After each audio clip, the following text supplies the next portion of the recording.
उत्तराखंड में बीजेपी के स्थापना दिवस का जश्न। सीएम धामी समेत तमाम नेताओं ने सुना पीएम मोदी का भाषण। पार्टी कार्यालय में सीएम धामी ने फहराया झंडा।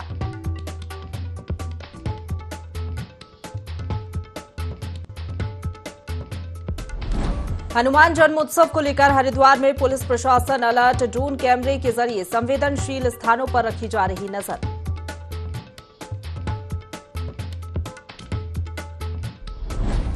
जसपुर में बोरवेल में फंसा तेंदुआ। वन विभाग की टीम को चकमा देकर भागा। गांव में दहशत का माहौल।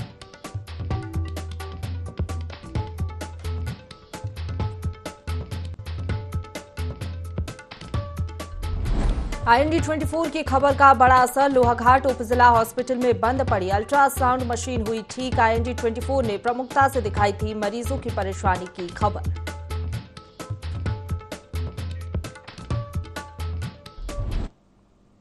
नमस्कार, देवभूमि लाइव देख रहे हैं आप। आपके साथ मैं हूं प्रशंसा। बुलेटिन की शुरुआत करेंगे खबरों से, जहां पूर्व वन मंत्री हरक सिंह रावत ने कोटद्वार में प्रेस वार्ता की, जिसमें उन्होंने कोटद्वार के रुके हुए कार्यों पर कई सवाल उठाए। साथ ही विधायक रितु खंजूरी पर निशाना साधा और क्षेत्र में 10 अप्रैल को हो रहे रोजगार मेले को लेकर कहा कि मैंने भी कई रोजगार मेले लगाए हैं।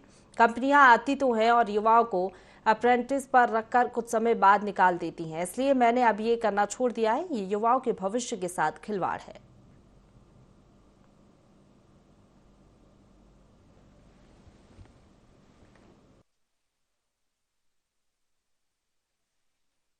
पाँच हजार 10,000 लोग आते थे रोजगार मेले में, और जितनी कंपनियां आती, प्राइवेट कंपनियां आती, हीरो होंडा, ये सो कंपनियां, HCL, 10 कंपनियां आती हैं, वो खाना पूर्ति करती हैं, समय बर्बाद करती हैं, और बाद में उन बच्चों को कहीं अप्रेंटिस में भी नहीं लगाती। बाद में मैंने रोजगार मेले बिल्कुल बंद कर दिया। मैंने कहा भाई ये उत्तराखंड के नौजवानों के भविष्य के साथ खिलवाड़ है रोजगार मेला। बिल्कुल 200% लिखा हुआ है। मैं 5 साल रोजगार मंत्री रहा हूं, सेवाजन मंत्री रहा हूं, कौशल विकास मंत्री रहा हूं। 200% खिलवाड़ है, 100% नहीं, 200% खिलवाड़ है उत्तराखंड के नौजवानों के साथ। रुक करेंगे अगली खबर का, जहां भारतीय जनता पार्टी अपना 44वां स्थापना दिवस मना रही। इस मौके पर बीजेपी के प्रदेश अध्यक्ष महेंद्र भट्ट और मुख्यमंत्री पुष्कर सिंह धामी ने पार्टी मुख्यालय पर झंडा फहराया, जिसके बाद प्रधानमंत्री नरेंद्र मोदी ने देश भर के पार्टी कार्यकर्ताओं को वर्चुअली संबोधित किया। इस मौके पर सीएम धामी ने कहा कि प्रधानमंत्री से संबोधन ने पार्टी कार्यकर्ताओं में जोश भरा है।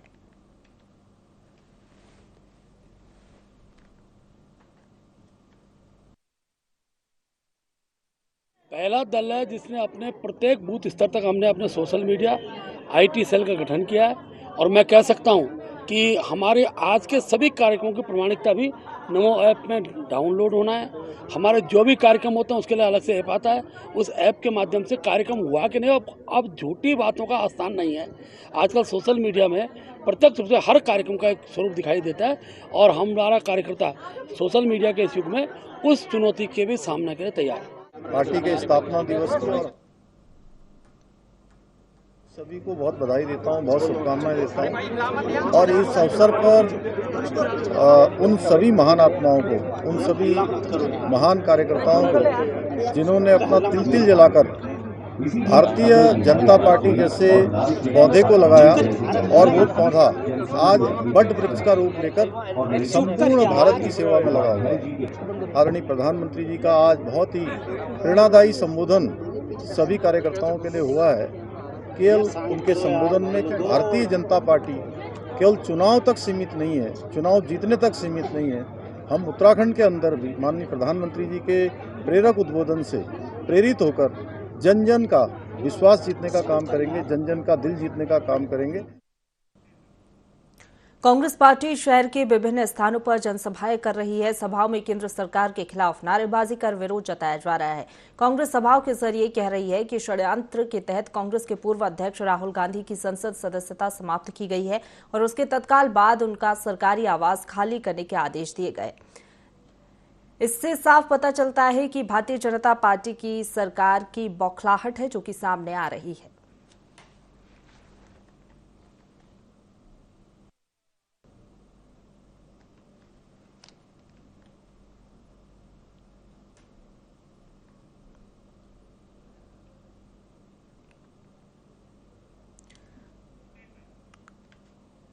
आगे बढ़ेंगे। उत्तरकाशी के आसपास के क्षेत्रों में भूकंप के झटके महसूस किए गए। भूकंप के झटकों से लोग डर गए और अपने घर से बाहर निकल गए। हालांकि भूकंप के झटकों से किसी तरह की कोई जनहानि नहीं हुई है, लेकिन फिर भी बतौर सुरक्षा के लोगों को सतर्कता बरतने की समझाइश दी गई है। जिला प्रशासन ने लोगों को सतर्क रहने के निर्देश दिए हैं। उत्तरकाशी में आपको बता दें, भूकंप के झटके महसूस किए गए, जिससे लोग डर गए, घरों से बाहर लोग निकले। हालांकि लोगों को सुरक्षित रहने की समझाइश दी गई है।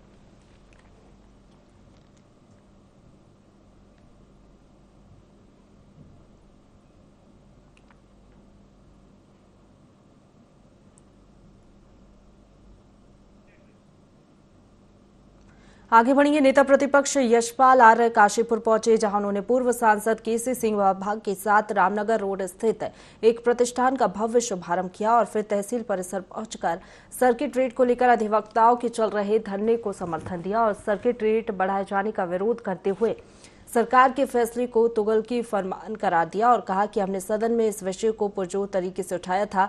अब एक बार फिर हम प्रदेश के मुख्यमंत्री से इस विषय में बात करेंगे और इस फरमान को वापस लेने का अनुरोध करेंगे।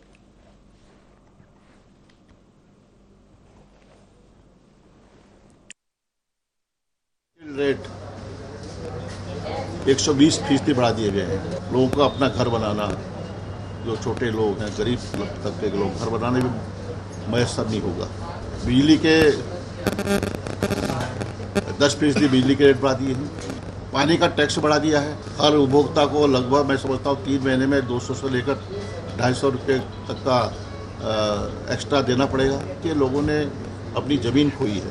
तो तमाम विषय है जिससे कि आज के प्रदेश के जनमानस में एक नाराजगी भी है, एक गुस्सा भी है। लक्सर तहसील क्षेत्र स्थित खानपुर थाना क्षेत्र में पुलिस चेकिंग के दौरान 2 बदमाशों ने पुलिस पर फायरिंग कर दी। ये चेकिंग ब्राह्मणवाला तिराहे पर चल रही थी। इस दौरान 2 अज्ञात बदमाश वहां से गुजर रहे थे, जिन्हें पुलिस ने रोकने की कोशिश की, जिस पर बदमाशों ने गोली चला दी। इसके बाद पुलिस ने तत्काल घेराबंदी कर बदमाशों को धर दबोचा। घेराबंदी के दौरान पुलिस ने भी गोली चलाई, जिसमें एक बदमाश के पैर में गोली लगने से वह घायल हो गया, लेकिन रात में अंधेरे का फायदा उठाकर एक बदमाश भाग निकला।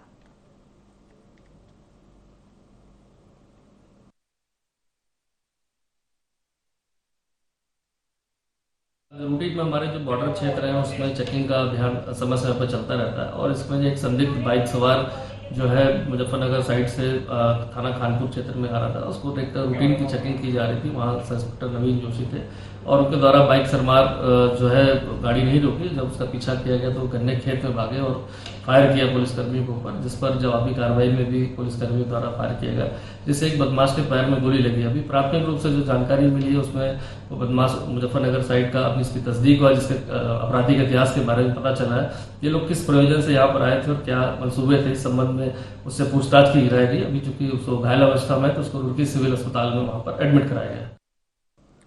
रुक करेंगे अगली खबर का, जहां चंपावत के मुख्य न्यायालय परिसर में जिला विधिक सेवा प्राधिकरण ने रक्तदान शिविर का आयोजन किया। रक्तदान शिविर का शुभारंभ जिला जज कहकशां खान ने किया। मुख्य न्यायिक मजिस्ट्रेट अरुण बोहरा, जिला विधिक प्राधिकरण सचिव हेमंत सिंह राणा और न्यायालय कर्मियों ने रक्तदान किया। स्वास्थ्य विभाग की टीम ने शिविर में 11 यूनिट रक्त एकत्रित किया। जिला जज कहकशां खान ने कहा कि रक्तदान से बढ़कर कोई दान नहीं होता। रक्तदान कर जरूरतमंद लोगों को समय पर रक्त उपलब्ध करवाकर उनकी जान बचा ली जा सकती है।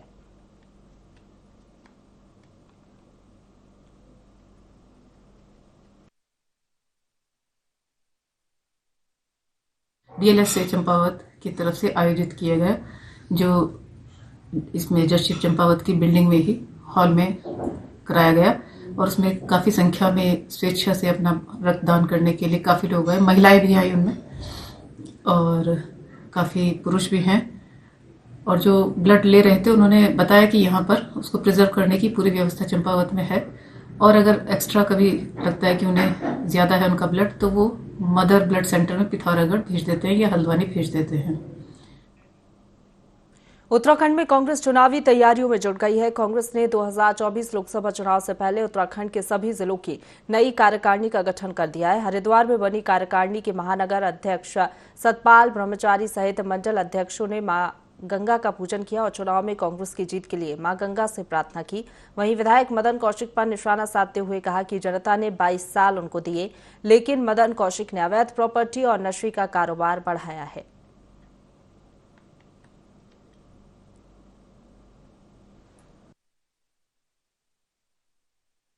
के सामने है हरिद्वार की जनता के लिए, हरिद्वार के लिए जो अच्छा होगा उसको करने की कोशिश करेंगे। 22 साल जवाब दो, 22 साल ये हमारा नारा रहेगा। जिस व्यक्ति को 22 साल आपने दिए हों, प्रॉपर्टी, शराब, स्मैक, दारू और भी जो अनैतिक कार्य हैं, क्या क्या इस हरिद्वार में हो रहा है, उसकी लड़ाई लड़ने का और मां गंगा की मर्यादा बनी रहे उसके लिए कांग्रेस काम करे। उत्तराखंड के 5वें धाम श्री हेमकुंड साहिब के कपाट खुलने की तारीख का ऐलान हो गया है। 20 मई से हेमकुंड साहिब जी की यात्रा शुरू होगी। इसकी तैयारियों को लेकर हेमकुंड साहिब मैनेजमेंट ट्रस्ट के अध्यक्ष सरदार नरेंद्रजीत सिंह बिंद्रा ने मुख्य सचिव डॉक्टर एस.एस. संधू से मुलाकात की। बता दें कि 20 अप्रैल से भारतीय सेना के जवान हेमकुंड साहिब के गुरु आस्था पथ से बर्फ हटाने के लिए गोविंद धाम घांघरिया के लिए रवाना होंगे। गुरुद्वारा प्रबंधन समिति ने कपाट खुलने से पहले की तैयारियां लगभग पूरी कर ली हैं।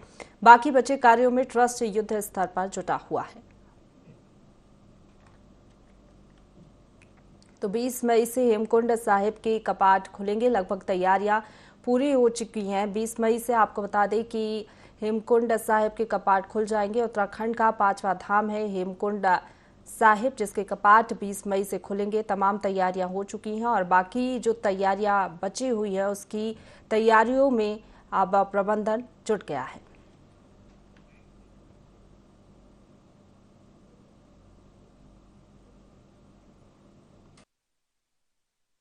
श्री हेमकुंड साहिब मैनेजमेंट ट्रस्ट ਅਤੇ उत्तराखंड सरकार द्वारा ਅੱਜ मुख्य सचिव डॉक्टर सुखबीर सिंह संधू ਦੀ ਮੌਜੂਦਗੀ ਇਹ फैसला लिता गया कि इस बारे होने वाली श्री हेमकुंड साहिब की यात्रा 20 मई तो शुरू की जाएगी। यात्रा के रस्ते विच पई बर्फ ਨੂੰ हटाने का काम भारतीय फौज द्वारा इस महीने 20 अप्रैल तो शुरू कर दिता जाएगा। हाथ जोड़ के सारी संगतां ਨੂੰ बेनती है कि इस वर्ष होने वाली इस यात्रा ते होमो आके आओ अते गुरु घर दी खुशियां प्राप्त करो। आगे बढ़ेंगे। देश भर में आज हनुमान जयंती की धूम है। भगवानपुर में भी हनुमान जन्मोत्सव जुलूस को लेकर तैयारियां जोरों पर हैं। वहीं हरिद्वार एसएसपी विभिन्न थाना क्षेत्रों में निकलने जा रहे हनुमान जन्मोत्सव जुलूस के रूट का भ्रमण कर रहे हैं और पुलिस प्रशासन द्वारा चिन्हित यात्रा मार्गों का निरीक्षण कर अधिकारी कर्मचारियों को आवश्यक दिशा निर्देश दिए जा रहे हैं। बता दें कि एसएसपी रुड़की, गंगनगर आदि क्षेत्रों के भ्रमण पर निकले थे।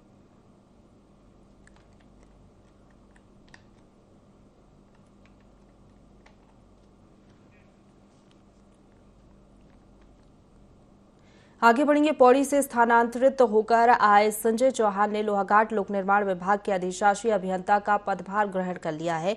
पिछले 3-4 महीनों से लोहाघाट लोक निर्माण कार्यालय में अधिशासी अभियंता का पद खाली चल रहा था, जिस कारण लोक निर्माण विभाग के द्वारा क्षेत्र में कराए जा रहे विकास कार्य में कई दिक्कतें आ रही थी। पदभार ग्रहण करने के बाद अधिशासी अभियंता संजय चौहान ने कहा कि उनकी पहली प्राथमिकता क्षेत्र में विभाग द्वारा कराए जा रहे निर्माण कार्यों की गुणवत्ता बनाए रखना है, जिसके लिए उनके द्वारा कड़े कदम उठाने में भी कोई परहेज नहीं किया जाएगा।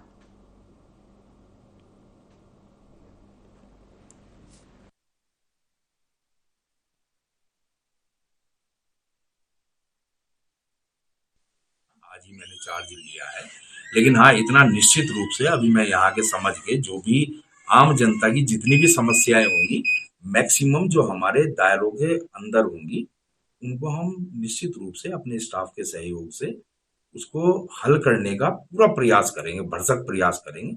इसके लिए मैं भी और मेरा स्टाफ भी सब इंजीनियर्स मिलके और अतिरिक्त मेहनत से कार्य करेंगे, जिससे कि आम जनता को विकास कार्यों का लाभ मिल सके। ऊधम सिंह नगर के किच्छा क्षेत्र में कांग्रेस के पदाधिकारियों ने कम्युनिटी हॉल खाली कराने की मांग की है। कांग्रेस पदाधिकारियों का कहना है कि कम्युनिटी हॉल में नगर पालिका परिषद का कार्यालय चल रहा है, जिससे आम लोगों को सामाजिक कार्यक्रम करने में दिक्कतें आ रही हैं। कांग्रेस पदाधिकारियों ने कम्युनिटी हॉल खाली कराने की मांग को लेकर एसडीएम को ज्ञापन भी दिया। बता दें कि किच्छा में नगर पालिका परिषद में कांग्रेस पार्टी का ही चेयरमैन है। ऐसे में इस मामले को कांग्रेस की आपसी गुटबाजी से भी जोड़ा जा रहा है।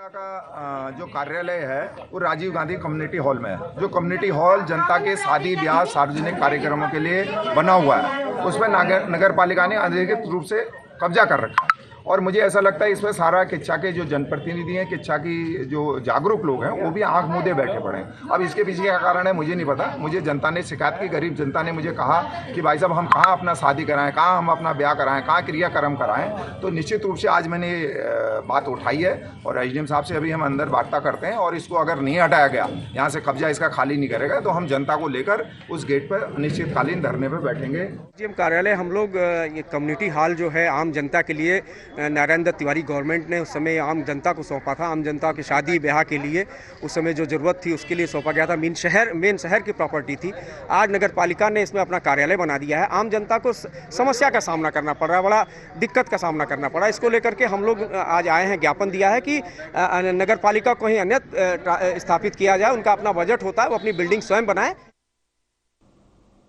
हनुमान जन्मोत्सव के मौके पर प्रशासन ने सुरक्षा के कड़े इंतजाम किए हैं। भगवानपुर के डाडा जलालपुर में हुई घटना से सबक लेकर पुलिस पूरे जिले में सतर्कता बरत रही है। क्षेत्र के संवेदनशील स्थलों पर निरंतर ड्रोन कैमरे से नजर रखी जा रही है। इतना ही नहीं, पुलिस ने स्पष्ट संदेश दिया है कि किसी भी प्रकार से शांति व्यवस्था प्रभावित करने पर कड़ी से कड़ी कार्रवाई की जाएगी।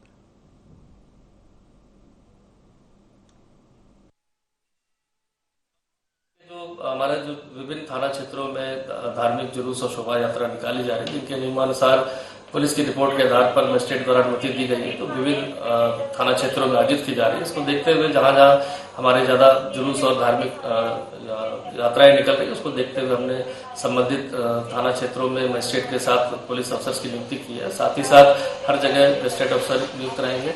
ड्रोन से निगरानी करने के लिए बताए गए ऐसे इलाकों में साथ ही साथ समस्त जुलूसों की वीडियो रिकॉर्डिंग भी की जाएगी और सभी रूटों पर पुलिस व्यवस्था के लिए अलग अलग से हर थाना क्षेत्रों से ड्यूटियां लगाई गई है। उत्तराखंड सरकार 11 अप्रैल को प्रदेश भर में स्कूल चलो अभियान की शुरुआत करने जा रही है। कार्यक्रम में बच्चों को निःशुल्क किताबें वितरित करने के साथ ही सरकारी स्कूलों में प्रवेश के लिए प्रोत्साहित किया जा रहा है। शिक्षा मंत्री डॉक्टर धन सिंह रावत ने बताया कि स्कूल चलो कार्यक्रम के लिए सभी तैयारियां पूरी कर ली गई हैं। प्रदेश भर के स्कूलों में विभिन्न कार्यक्रम आयोजित किए जाएंगे। इस बार सरकार ने 4 लाख से ज्यादा बच्चों को किताबें वितरित करने का निर्णय लिया है।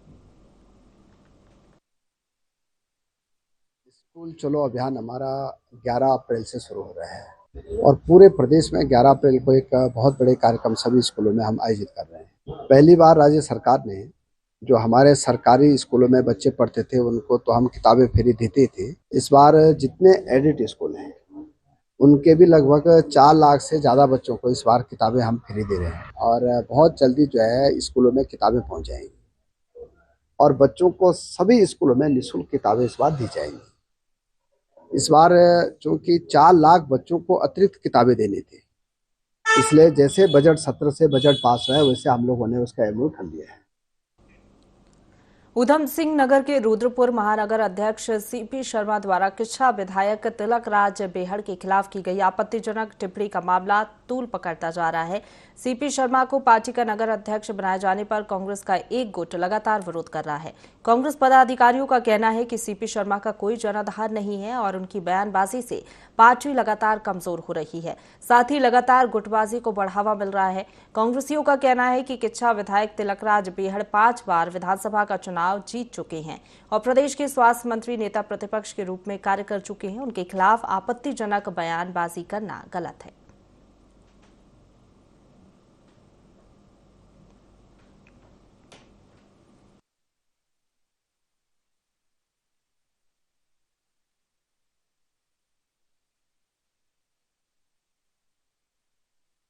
सीपी शर्मा की बदजुबानी का था, अनुशासनहीनता का था। जिस प्रकार से उन्होंने किच्छा के विकास के बारे में बात करी, किच्छा को देखें विधायक तिलक राज बेहड़ प्रदेश के नेता हैं, उप नेता प्रतिपक्ष रह चुके हैं, कैबिनेट मंत्री रह चुके हैं, वो प्रदेश के कार्यकारी अध्यक्ष रह चुके हैं और इतने बड़े नेता को ये कहना किच्छा देखना, ये कहाँ तक शोभनीय काम है।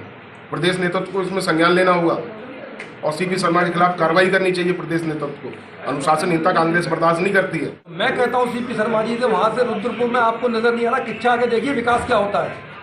रुद्रपुर बीजेपी है, सरकार बीजेपी की है, यहाँ कांग्रेस के विधायक हैं, सरकार बीजेपी की, लेकिन आप काम देखिए, काम करने का एक जज्बा होता है, आदमी के अंदर होता है, ना कि घमंड के अंदर होता है। आप कैसे ये बात कह रहे हैं? ये तो कोई बड़ा नेता है वो भी नहीं कह सकता। इतने बड़े नेता कद्दावर भेड़ जी हैं, उनके बारे में आप ऐसे बोल रहे हैं। जैसे मैं भी कार्यकर्ता हूँ, आप भी कार्यकर्ता, लेकिन ऐसा नहीं बोलना चाहिए।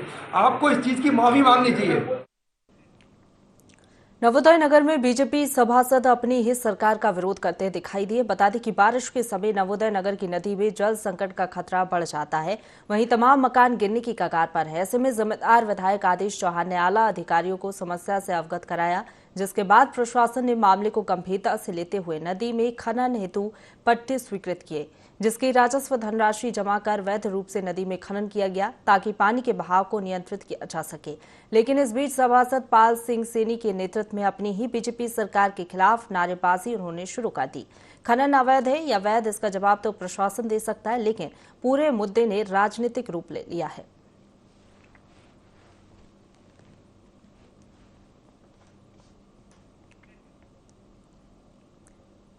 कोरोना के बढ़ते मामलों को देखते हुए हरिद्वार में डीएम ने स्वास्थ्य विभाग को सतर्क रहने के निर्देश दिए हैं। साथ ही अस्पताल में आने वाले मरीजों की कोविड जांच बढ़ाने और ऑक्सीजन प्लांट को दुरुस्त रखने के निर्देश दिए।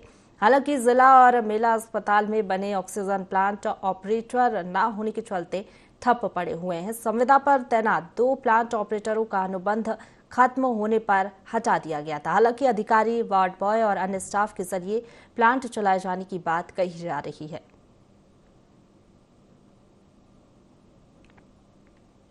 उसमें एनएचएम में लगाए गए थे, तो उनका तो संविदा विधेयक खत्म होने का उनको हटा दिया गया। लेकिन हमने काफ़ी अपने वार्ड बॉयज़ हैं और हमारे एफपीडब्ल्यूज़ हैं, उनको हमने ट्रेंड कर दिया है। तो अगर भविष्य में ऑक्सीजन सप्लाई की कोई समस्या आती है तो हमें उसकी ज़रूरत नहीं पड़ेगी। लेकिन ऐसा होता कभी का वर्कलोड जब बढ़ जाता तो अतिरिक्त संसाधन की हमेशा मैन पावर की आवश्यकता पड़ती है, तो सरकार उस बारे में विचार करके पुनः उनको नियुक्त करेगी। इसी के साथ बुलेटिन में फिलहाल इतना ही। खबरों का सिलसिला लगातार जारी है, आप बने रहिए हमारे साथ।